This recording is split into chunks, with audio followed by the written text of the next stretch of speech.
Halo Kepo Lovers, balik lagi nih di Kepopedia.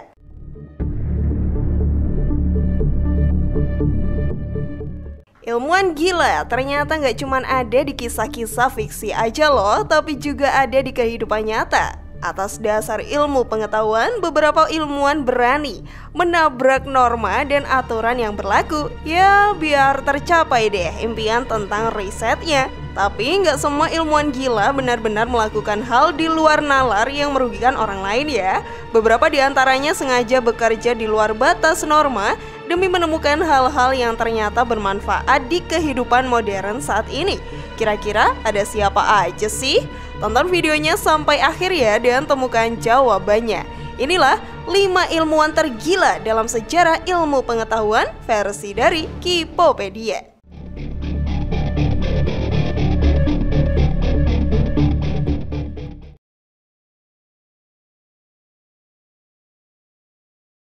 Harry Harlow, penyiksa monyet. Ia dikenal sebagai salah satu psikolog kenamaan Amerika Serikat yang beberapa karyanya dianggap penting bagi perkembangan ilmu psikologi modern. Salah satu temuannya yang paling diingat adalah penjelasan ilmiah tentang ikatan batin antara seorang ibu dan seorang anak. Menggunakan monyet sebagai medium penelitian, Harlow kerap melakukan beberapa eksperimen keji untuk mencari tahu apakah ikatan batin ibu dan anak dapat dirusak atau enggak nih Kepo Lovers.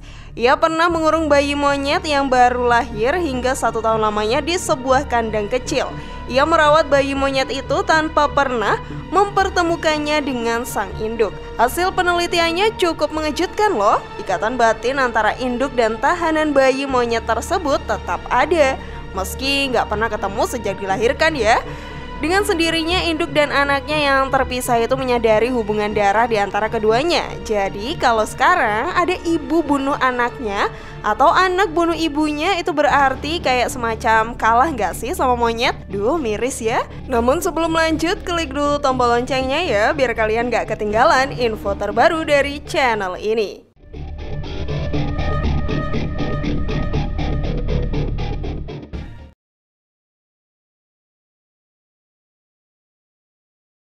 Jack Parsons, ilmuwan roket gaib. Parsons punya rekam jejak yang baik di ranah ilmu pengetahuan, khususnya dalam pengembangan teknologi roket. Ia merupakan ilmuwan yang aktif banget di Institut Teknologi California. Pria yang lahir pada 2 Oktober 1914 ini juga merupakan salah satu pendiri Propulsion Laboratory yang terus aktif meneliti teknologi roket sampai saat ini loh Kepo Lovers. Hal yang membuatnya dianggap gila adalah keyakinannya terhadap berbagai hal gaib, kayak meraja tubuhnya dengan pola gambar aneh dan kebiasaan bereksperimen di ruangan yang diterangi oleh deretan lilin warna hitam yang ia sebut mampu meningkatkan konsentrasi. Ia juga diketahui merupakan penganut paham Thelema yang yakin banget sama eksistensi dewa-dewa di banyak legenda peradaban kuno.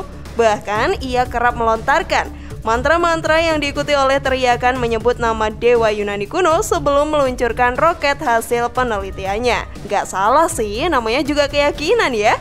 Urusannya diri sendiri sama Tuhan, dan gak ada satupun yang berhak mengatur.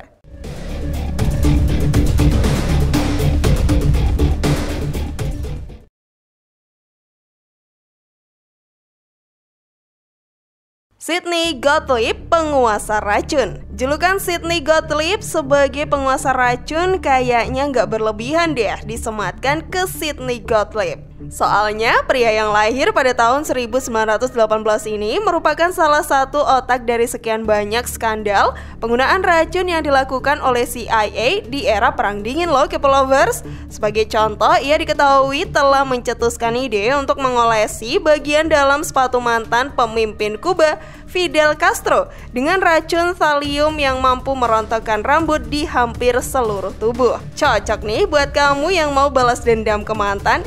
Canda mantan. Selain itu, Gottlieb juga diduga kuat pernah mengajukan ide untuk menghabisi Castro lewat cerutu beracun, pakaian renang beracun, dan pulpen beracun. Beneran dewanya peracunan ya nih orang? Konon, racun racikan Gottlieb sempat hampir membunuh mendiang diktator Irak loh, Saddam Hussein, dengan menggunakan racun pelumpuh syaraf yang dibuat dalam versi bubuk, cairan, dan bahkan gas.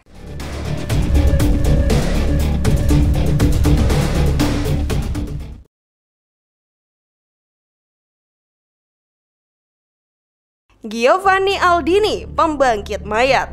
Teknologi pemacu detak jantung yang umum dipakai sama dunia medis saat ini ternyata berawal dari sejarah panjang yang cukup mengerikan loh. Seorang ilmuwan bernama Giovanni Aldini yang juga seorang fisikawan abad ke-19 asal Italia ini dikenal terobsesi membangkitkan jasad yang sudah mati loh. Mau itu manusia maupun hewan berupaya dibangkitin sama doi. Ia meragukan konsep gereja Katolik yang menyebut kematian adalah takdir dan justru menganggapnya sebagai hal yang bisa dicegah atau setidaknya ditunda waktunya. Waduh, ngeri juga ya nih orang. Salah satu yang paling diingat adalah eksperimen yang dilakukannya pada tahun 1803 silam di kota Wina, Austria. Ia diberi kuasa untuk menjadikan mayat seorang kriminal sebagai medium penelitiannya. Disaksikan oleh puluhan orang, ia berhasil membuat banyak bagian tubuh mayat tersebut bergerak dengan bantuan hentakan dari arus listrik. Oleh banyak saksi saat itu, eksperimen Aldini disebut meyakinkan banget. Meskipun cara definisi ilmiah modern, hal itu disebut sebagai bentuk keterkejutan syaraf yang masih mungkin terjadi pada jasad yang belum sepenuhnya membusuk. Menariknya, kerajaan Austria kala itu kagum atas berbagai eksperimen gila yang dilakukan oleh Aldini dan memberikannya penghargaan berupa gelar Satria Naga yang membawa cahaya terang.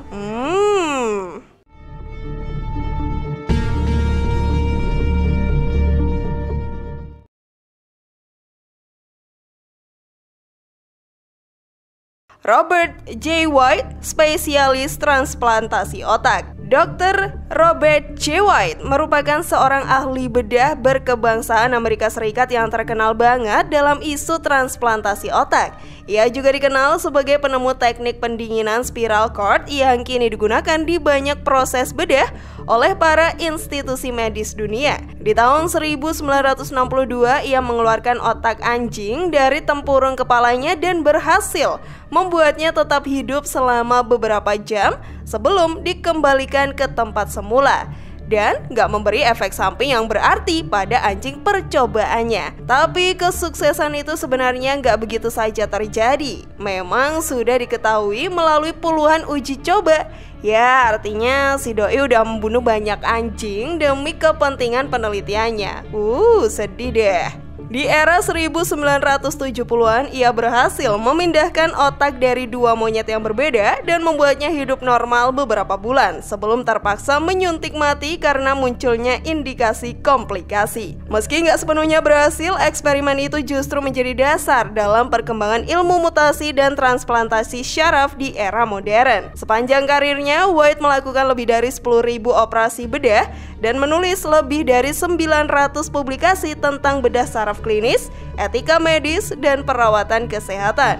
White juga menjadi penasehat Paus Yohanes Paulus II tentang etika kedokteran. Dia mendirikan Komisi Etika Biomedis Vatikan pada tahun 1981 setelah pengangkatannya di Akademi Ilmu Pengetahuan Kepausan. Di bawah kepemimpinan White, komisi mempengaruhi pendirian gereja tentang kematian otak dan fertilisasi in vitro.